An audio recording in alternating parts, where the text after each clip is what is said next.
Bonjour, nous allons parler aujourd'hui du cholestérol avec le dosage sanguin et notamment dans le cadre de la semaine de cholestérol pour tout savoir. Bonjour à tous, je suis Cédric MyDiet, diététicien nutritionniste et expert en bien-être naturel depuis plus de 10 ans. Alors, aujourd'hui, je vais vous parler du dosage sanguin, comment savoir si on a trop de cholestérol, si on a du bon, du mauvais, soi-disant il y en a un bon, il y en a un mauvais, on va le voir tout de suite après. Alors c'est tout simple, on fait simplement en fait une prise de sang, il faut être à jeun depuis plus de 12 heures, et un minimum de 12 heures disons, et puis après, par une simple manipulation en général de centrifugation, on dose les différentes graisses que vous avez dans le sang. Alors le cholestérol c'est total, pardon, le CT comme on dit, c'est la somme du bon soi-disant et du mauvais soi-disant aussi, il ne doit pas être supérieur à 2 grammes. Donc en général, il faut qu'il soit inférieur à 1,6 g par litre pour le mauvais cholestérol, le LDL, et il faut qu'il soit supérieur à 0,4 g par litre pour soi-disant le bon, le HDL.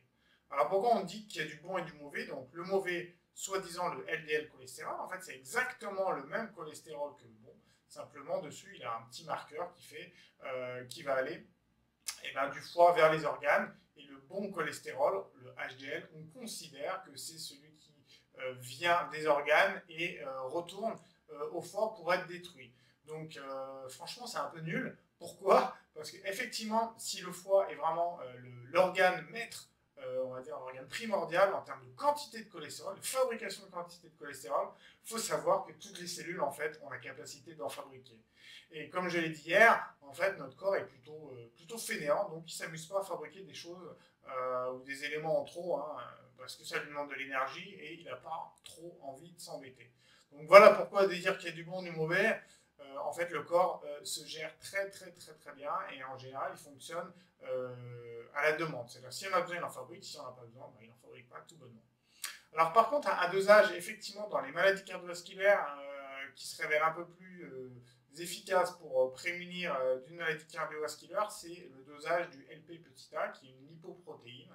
Et elle est révélatrice. On ne connaît pas encore tout sur son fonctionnement, mais on se rend compte qu'effectivement, elle est assez importante pour vraiment la prévention cardiovasculaire, vraiment dans sa globalité.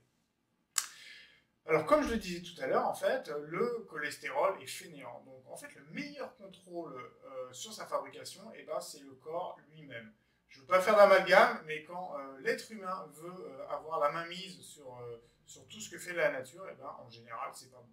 Quand on fait des quotas pour la chasse, des quotas pour la pêche, en général, on s'aperçoit que ça crée un dérèglement, à un autre niveau. Et on peut dire qu'au niveau du corps, c'est exactement pareil. Donc le meilleur moyen en fait de contrôler son cholestérol, c'est effectivement de manger correctement, mais au final l'impact de votre cholestérolémie dans le sang par rapport à ce que vous mangez est plutôt assez faible. D'accord? C'est vrai qu'on associe le cholestérol souvent à des personnes qui sont qui mangent beaucoup.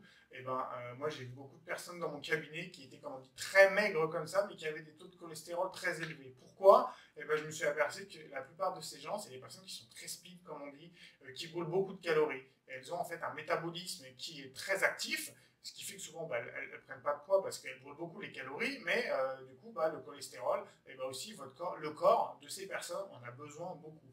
Et de ce fait-là, ils en fabriquent beaucoup, c'est pas pour autant qu'ils ont des maladies cardiovasculaires. Voilà, alors demain on fera plutôt un point sur ce qui est vraiment nocif sur le cholestérol, c'est-à-dire qu'est-ce qui va agir sur le cholestérol en bon, en mal, mais vous avez compris qu'au final il n'y a pas de bon, il n'y a pas de mauvais, c'est simplement le cholestérol, on va dire, oxydé qui serait le plus mauvais, mais ça on en parlera un peu plus demain.